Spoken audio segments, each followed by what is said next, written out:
Hey, how's it going? Welcome to the channel, and today we're going to take a look into Tyrod Taylor and Justin Herbert, and who is most likely to be the Week 1 starter. That being said, I've been posting a lot of NFL videos recently, so be sure to check out the other videos on the channel. Now let's get right into today's video. So first off, we're going to start with Tyrod Taylor, and I'm going to start Tyrod Taylor and Justin Herbert, both with a little introduction. I'm going to go over a little bit of an overview of them, give some of their strengths and weaknesses, then my overall opinion on them, and then I'll have my opinion on who I believe is starting at the end of the video. So first up, we have Tyrod Taylor, and Tyrod Taylor is a very hard quarterback to get a good basis on. He was drafted in the 6th round of the 2011 draft by the Baltimore Ravens, where he spent the first 4 years of his career with the Ravens, throwing an outstanding 199 yards, 0 touchdowns, and 2 interceptions. Going into free agency after his 4th year, Tyrod Taylor decided to sign with the Buffalo Bills, and this gave him his first legit chance to be a starter as a member of the Buffalo Bills, where he spent 3 seasons, started all 3 seasons, and led the Bills to the playoffs after an 18-year drought. But unfortunately, that is the high point of T-Mobile's career so far. After 3 seasons with the Bills, going 22-20 as a starter, and finding a little bit of success and a playoff berth, Taylor ended his Buffalo Bill career with 8,800 yards, 51 touchdowns, and 16 interceptions. But shortly after his 3rd season, going 9-7, throwing for 2,000 yards, 14 scores, and 4 interceptions, Taylor joined the struggling Cleveland Browns, who were fresh off an 0-16 campaign, only to be replaced by a rookie quarterback named Baker Mayfield 3 weeks into the season. And unfortunately, that would end the season for Tyrod Taylor, where he would finish with 470 passing yards, 2 touchdowns, 2 interceptions, and he hasn't had any real playing time since then. Then, after a very disappointing season in Cleveland, like I just talked about, Taylor was once again on the move. This time he was going out west to the LA Chargers to back up Philip Rivers, the spot that Taylor was very familiar with.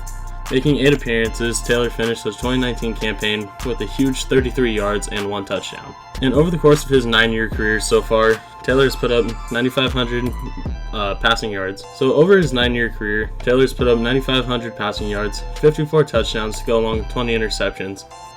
Combine that with 1,850 rushing yards and 16 more scores. It's an okay season for only starting 3 years. He obviously did get a few hundred more yards in some other seasons, so those numbers are a little bit inflated. But for starting only 3 seasons, Taylor did produce in those 3 seasons. And after doing a good amount of research on Tyrod Taylor, some of the strengths in his game that I came away with: he's good with the underneath and medium passes, as well as quick passes with quick reads. He's also very mobile, and he's very good in the scramble drill. He does have some pretty good ball security, and he does produce very minimal danger plays in quick passing and a run-heavy offense, which he ran in Buffalo. Now going into Tyrod Taylor's weaknesses, he isn't great with the deep ball, and his throw power downfield isn't great either, but that isn't the type of quarterback Tyrod Taylor is. But I'm still going to count those against him.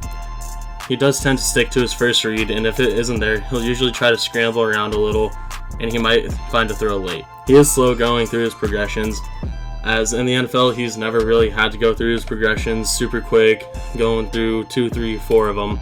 He's mainly relied on one read, throw it. If it's not there, scramble, try to find someone. If you can't find anyone, throw it away or run. And he has only started 3 seasons in his entire 9-year career, which is pretty low, but for being a backup behind Joe Flacco in his prime, I'm not going to knock the first 4 years against him. But still, starting 3 of 5 seasons where he had a legitimate chance to be a starter and to get a lot of playing time isn't a very good ratio either. And overall, Tyrod Taylor is more of a game manager rather than a game changer. He isn't going to be making a bunch of highlight throws and a bunch of great plays with his arm, that is. On the ground, yes, but Tyrod Taylor as the passer, he isn't going to be as efficient. So overall, Tyrod Taylor is an aging quarterback who is very unproven and hasn't had a legit starting opportunity since being benched in week 3, like I had previously mentioned. Taylor excels at the short and intermediate passing game, play action, and RPO offenses, but can't be relied on to make game-changing throws, and he is the true definition of a game manager quarterback. That being said, Taylor isn't a slouch. On a team with a good run game that can be very effective, hence the playoff berth with the Bills. But with the recent departure of Melvin Gordon, the Chargers don't have a great run game. They have Austin Eckler, but Eckler isn't going to be the guy to carry the ball 20-25 times a game. So that's going to be very interesting to me to see how Tyrod Taylor can adapt to a new type of offense, because all 3 years that he started, the Bills mainly ran the ball and they'd pass second. They're a run first, pass second team. But now going to a team where the running backs aren't going to be running the ball 20, 25, 30 times a game. Between all the running backs, they're going to be catching more passes than they're going to be running. Taylor's going from a run-first team to a pass-first team, which is going to be kind of concerning, considering that Tyrod Taylor has never ran that while he was a starter. Alright, and now we're going to get into the rookie, Justin Herbert. And just a quick overview of Herbert. Herbert was a 4-year starter at the University of Oregon, where he showcased tremendous accuracy and playmaking ability with his arm, that is.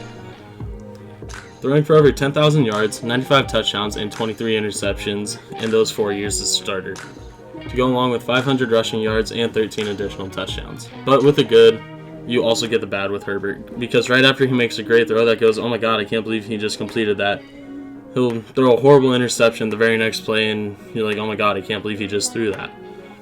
It's like that all the time when you're watching Justin Herbert, depending on the games you watch. If you watch the game against Colorado, you'll think he's the best player ever. You watch the game against Cal, you'll think he's the worst player ever coming out of college. That is honestly how inconsistent Justin Herbert is.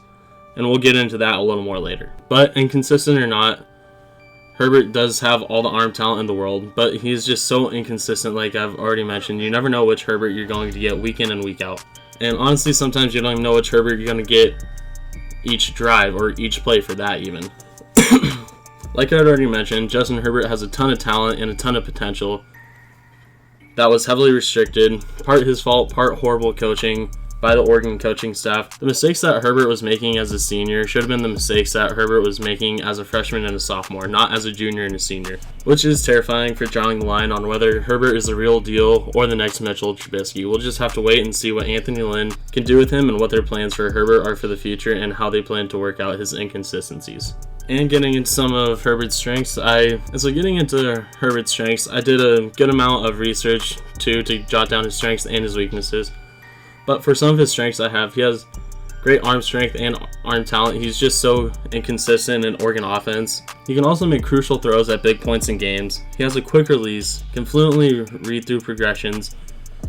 He has a ton of potential. He just needs to be more consistent, like I've already gone over 100 times. He is so inconsistent. If he can ever find his rhythm, find his groove, he can be a great quarterback in this league. Also, I have down that he's good at pre-snap reads and making post-snap adjustments. And also put down that he was a 4-year starter, because that starting 4 years at a major collegiate school is going to help you a lot going into the NFL as a rookie. And that doesn't matter what position you play, offense, defense, quarterback, linebacker, it doesn't matter. Being a 4-year starter in college, then transferring from college to the NFL will always help you. Now for the ugly side of Herbert, I have quite a few weaknesses wrote down, so I'll go over them kind of fast. So Herbert was in an Oregon offense that wasn't creative or complex with their passing game, and actually about 50% of Herbert's throws were within 5 yards of the line of scrimmage, while 23% of his passes were some type of screen, either to a wide receiver, tight end, or a running back. And just for reference, no quarterback has ever hit that rate in the NFL. The only quarterback that has ever gotten close to that rate was Kyler Murray last year, and he was only at 18% as a rookie. Herbert's not an aggressive passer either. Most of his deep balls came off wide open receivers that came open on fake screens or play actions that are designed to get a defense to jump in an offense that runs so many screens. While Herbert hasn't thrown a bunch of interceptions in his collegiate career, the ones he did throw were horrible. He has horrible decision making. If he wasn't so inconsistent and had better decision making, the 23 he threw in college honestly could have probably been about 10 through 4 years. I know, that's a ridiculous number. I also know he plays in a very safe offense, so that's why he only had 23 to begin with. If Herbert played in an offense where they like to push the ball down the field, that number could have easily been twice as high with as inconsistent as Herbert is. But playing in a fairly passive offense, 23 interceptions through 4 years isn't horrible, but it could be less with better decision making. And something else that I gathered is Herbert is very late on throws past his first progression. He stares down his receivers too long, waits for them to be open, and that either leads to him missing other open wide receivers, taking a sack, or trying to force a check down to a player who's already covered. But overall, you're either going to get the next Mitchell Trubisky or you're going to get the next great young quarterback. It's just so early in Herbert's career that no one can tell yet. That's causing a lot of people to and that's driving a lot of people crazy. They just want to know if Herbert's going to be the real deal or if he's going to be a bust. So we'll just have to wait and see how Anthony Lynn and the rest of the coaching staff handle Herbert and what they plan on doing with him and how they plan on ironing out those inconsistencies that he's shown so many times. So now for my opinion on who I believe will start week 1. Recently, head coach Anthony Lynn has stated that Tyrod Taylor will be starting during the offseason and get the first team snaps throughout training camp and the rest of the offseason activities, but it will be an open competition between Herbert and Taylor, which may light a fire under them and give the Chargers the best version of whoever wins the quarterback battle. But to me, Herbert is still too raw and too inconsistent to go out and start right away. Taylor is an experienced veteran that can mentor Herbert during the offseason, training camp, preseason, and into the regular season. So I believe Tyrod Taylor will be starting at least the first 4 to 6 games. But depending on how he plays, I could definitely see Herbert getting thrown into the mix. Tyrod Taylor struggling, or getting hurt, or getting benched in favor of another rookie yet again. But I don't see Tyrod Taylor starting the entire season, and I also don't see Justin Herbert sitting most of the season anyways. They do have a bye in week 10, but a quarterback change at week 10 is already so far into your season. Your season's either already over, or Tyrod Taylor played great the first 5-6 weeks and then fell off the face of a cliff, and you want to get your rookie quarterback in there. But if they are going to make a change without injury, based off pure ability alone, I could see it being within the first 4 to 6 weeks. But either way, in the first year, with either Tyrod Taylor or Justin Herbert, whoever starts, you're going to have an okay quarterback. You're going to have an okay quarterback at best, since Taylor isn't anything to write home about and Herbert needs developmental time. The quarterback play will most likely be mediocre at best to start the season off. But to me, I do see Tyrod starting more games than Herbert throughout the season. And maybe Tyrod Taylor will start the entire season, maybe not. Both quarterbacks have their flaws and they have their strengths. To me right now, Justin Herbert outweighs Tyrod Taylor in terms of flaws, but Tyrod Taylor won't be able to elevate an offense to a level that Justin Herbert could if he wasn't so inconsistent. So if Herbert wasn't inconsistent, he'd beat out Tyrod Taylor instantly. It wouldn't even be close. Justin Herbert is so much more talented, has so much more playmaking ability than Tyrod Taylor, that if Tyrod Taylor starts the entire season, I don't see Justin Herbert sitting behind him next season. If Herbert has an entire year, basically a redshirt year, to sit back, develop, and become a pro, I could definitely see him making a huge impact in year 2. So that will do it for today's video. If you enjoyed it, please leave your feedback down below and let me know who you think will start week 1. Other than that, I'll be posting more videos shortly, so stay tuned for that and have a great rest of your day.